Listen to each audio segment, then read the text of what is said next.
Hello, hello. I'm not sure how I'm going to do this one today. I'm going to try and get everything I'd like to say kind of out, but at the same time, my phone has very limited storage, so we're going to see how well this plays out. It's still taking a lot for me to gather my thoughts and to kind of process everything that's happened, um, referring to last night on what would have been family day. And so this is more of a story time today and a little bit of a reflection on recent events, assisted by this beautiful furry feline gypsy. Um,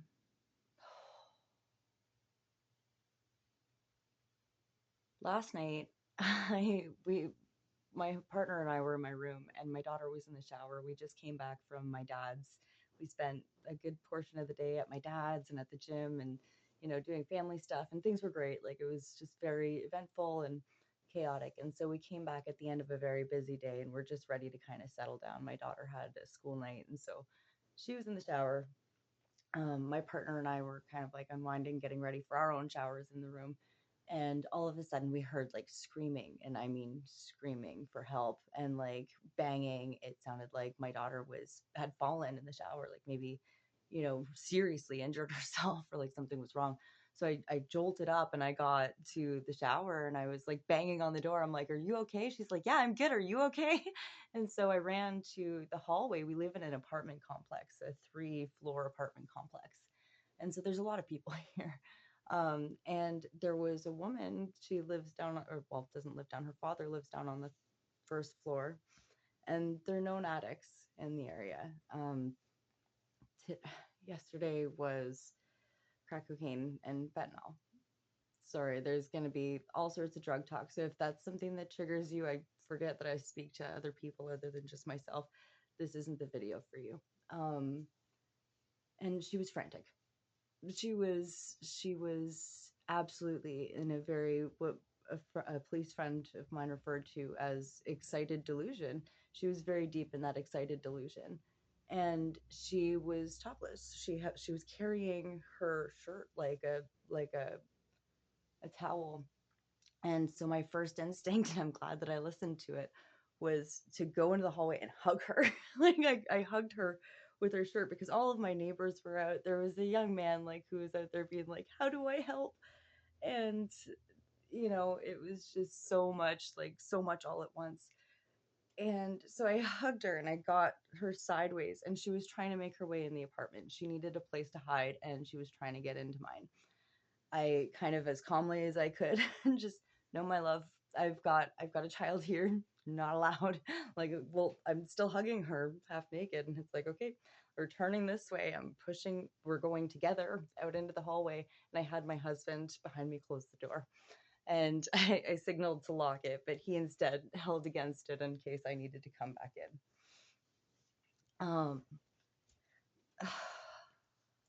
we One of my neighbors had managed to get 911 on the phone. They were kind of coordinating. He had given her sweater. I'd helped her get the shirt and the sweater on, and she had run off again. Like, she was screaming for help. She wasn't able to communicate what kind of help she needed. She wasn't able to communicate what was going on or what her situation was. She was very obviously, she was under the influence of a lot of heavy drug. And as well, there seemingly was a lot of like pre-existing mental health issues, knowing now especially what I know.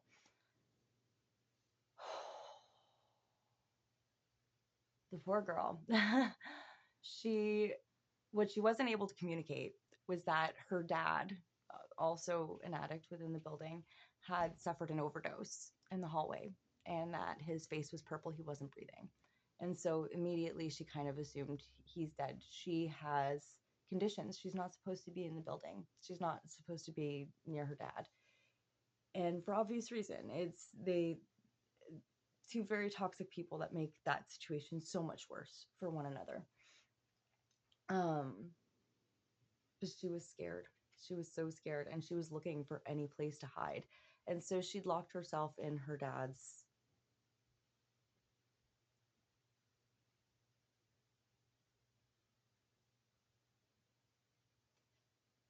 Sorry, again, apartment building.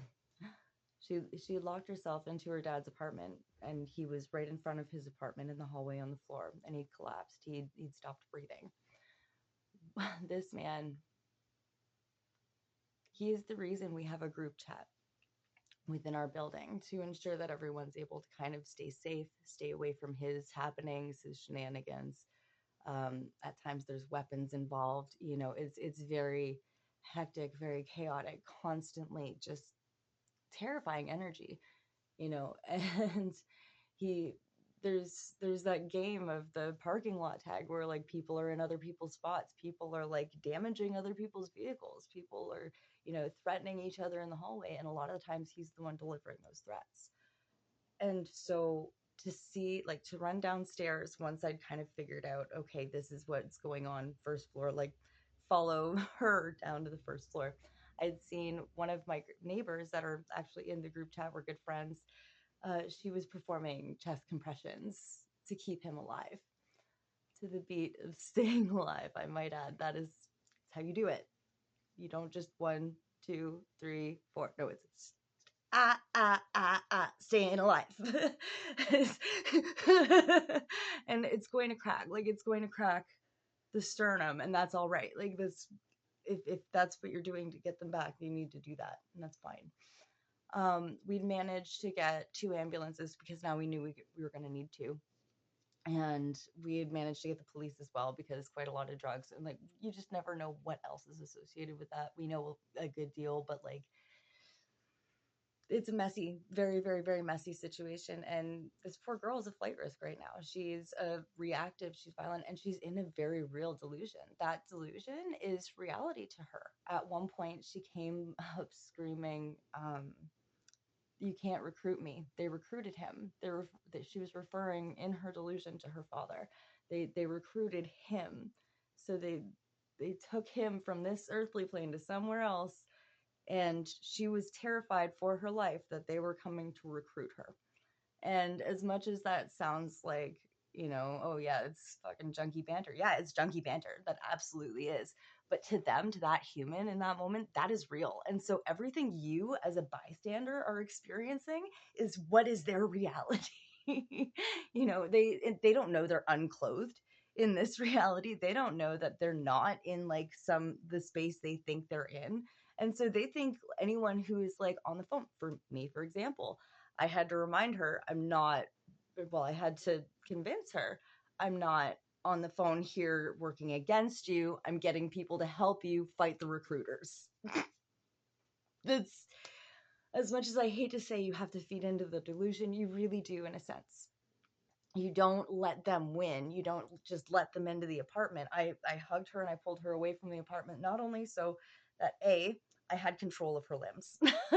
Just basically, I had control of her limbs. But beyond that, this is a secure space. You are safe. You're okay. We are dealing with this. And I am absolutely certain we are dealing with this. And walking out into the hallway where it's a little bit more vulnerable, but also setting my boundary. I'm sorry, my love, you are not allowed in my apartment. That is my home. I can't have this here. But here's immediately what we're going to do about it.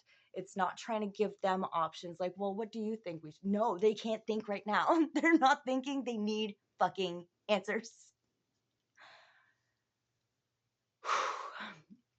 Anyway, we got down, the paramedics and everyone started showing up. They relieved my neighbor from doing the chest compressions, and we stayed by because there was a couple other people present in the area, and like they're irritable people, and like a lot of like that's just traumatizing. They're watching their friend on the floor dead. You know what I mean? Like, he's not breathing. They don't know what to do. They're unsure of the procedure to take. And from the looks of what the paramedics were doing, because there were 4 or 5 paramedics that it took to bring this man back. He'd already had 4 doses of Narcan administered from his friends, and it still took 4 or 5 paramedics to bring him back. They'd put the tube down, the pump. And within this, she had suffered a severe delusional kind of break. And she's known to kind of experience these moments as well. But this one was bad. She tried to escape through the window and she'd cut herself pretty severely. There was blood all over the place. And she was just screaming. She was screaming for her dad. She didn't even know he was alive. Like, last she saw, like, he was what seemed to be dead on the ground. And now he's quiet. And he refused to even make any sound for her, to let her know, like, he was okay. He's like, oh, she's fucking losing her mind, isn't she? Whenever he finally came to with some of his first breaths, that's how he greeted that. And there's a lot to be said, obviously. Like, drugs change people. Those situations, like, he has been that kind of person for most of his life. So, of course, like, he's not going to suddenly, I've seen the light. It's probably not his first rodeo with having overdosed. Whenever he finally came back to, he took that first breath and it was like, quick scan of what's going on. I was unfortunately one of the first faces he'd seen. He's actually relatively all right with me and my partner, which is great because we've just kind of, we're Switzerland. He'll come out and see me smoking a doobie every now and again and be like, hey, sunshine, what's up? And but to the girl who saved his life, like the girl who did the chest compressions, that's one of the people he's been the worst to. He has been so cruel, like so fucking absurdly cruel to this woman. And she, without thinking, without a second thought, was like, yeah, no, here, let me help. And for over half an hour, kept this fucking man alive. And this is someone that, like, without going into too much of their personal story, because that's theirs, it was not good. The entire upbringing was very filled with abuse, very filled with just of all kinds, and very filled with drugs, and fueled by violence, and fueled by, just a complete disregard for the people within their environment, regardless of the relationship. And so this is unfortunately what that leads to. This is a very, very, very prime example of how that deteriorates, and how that complete loss of identity, that complete loss of self, and the unfortunate surrender of self to that story, to that dynamic. And that is a breeding place for delusion, because you're so within your wound at all times. And she has had no shelter. That poor girl has not known a moment of safety or comfort or support for her entire fucking life. And now we're expecting her to, within those moments that we need answers from her, be coherent enough to tell us what's going on. That just doesn't work that way. She's telling us what's going on, but it's not with her words. And so, a moral dilemma. Whenever I'd come back upstairs as well, I came back up and my husband had already rolled me a doobie. 3 of them, actually. And whenever I had come back up, he kind of told me, like, what had happened house side during that whole experience. And first thing he'd kind of mentioned, after a very, very long hug from my daughter, who was just, like, confused but confident, like, okay, mom's got this. um but one of the things they'd mentioned is that they were discussing, how bad does someone have to be for them to be beyond saving? Like, how bad does someone have to be for someone to just be like, I'm just gonna walk away from that, like, choke, like, that's awful. But it's something that we kind of all think about, especially while that person is making our lives such fucking hell, and then immediately after being resuscitated refuses any further help so that he can go right back to doing it. Like, at what point is that a worthless offering of help? Or, like, at what point is that a worthless sacrifice? And I don't know, it's a weird feeling, and one that is shared actually by this other woman as well, of a mix between guilt and pride. Because, like, pride because you're able to run into the fire while the fire's burning. You're not just sifting through the ashes or trying to figure out, like, oh, okay, so, like, the mess is cleared, this is how we can help them now, instead of, like, how can we help them and allow them to kind of, like, move in that direction. Bleh. Sorry, it's again been gathering thoughts. And now as well, I recognize a level of almost like, not paranoia within myself, but like a deeper consciousness, a deeper awareness of the sounds going on in the hallway to make sure like is everything okay. And it makes me very grateful for the potential future in which that we're just not living within a unit such as this, but also reminds me of the importance of why we are where we are and why life unfolds the way it does. Like, I'm glad that I was able to be there to help that girl today or yesterday.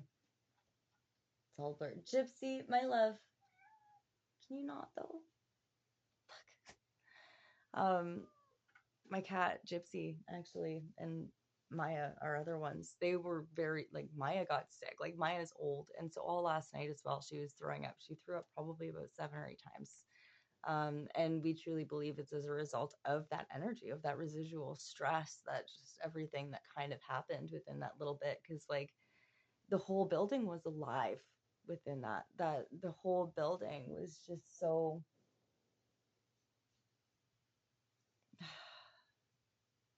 it's hard to explain. But my other cat, Gypsy, she, so this is my studio, like in behind here, and I have like a little gate thing because in her kitty mind, because she grew up with gates, like you can't cross those, and so that usually keeps her pretty good at the gate. Well, while all this was happening yesterday, she ran and she hid behind the gate, and she just stood behind the gate. And my husband, like, calls it up as he's like, because in her mind, like, nothing can cross that gate. Like, she's safe back there. She's good. Fuck. But, but it's funny to me how well I handled everything in the moment, how calm that I was able to remain. And I really do contribute that, a lot of that, to my past and my experience in dealing with a lot of this stuff myself. Because in every step of that, I saw myself, both the parent on the floor and the girl going through the break, as well as the woman now able to help both of them. Isn't that as above so below?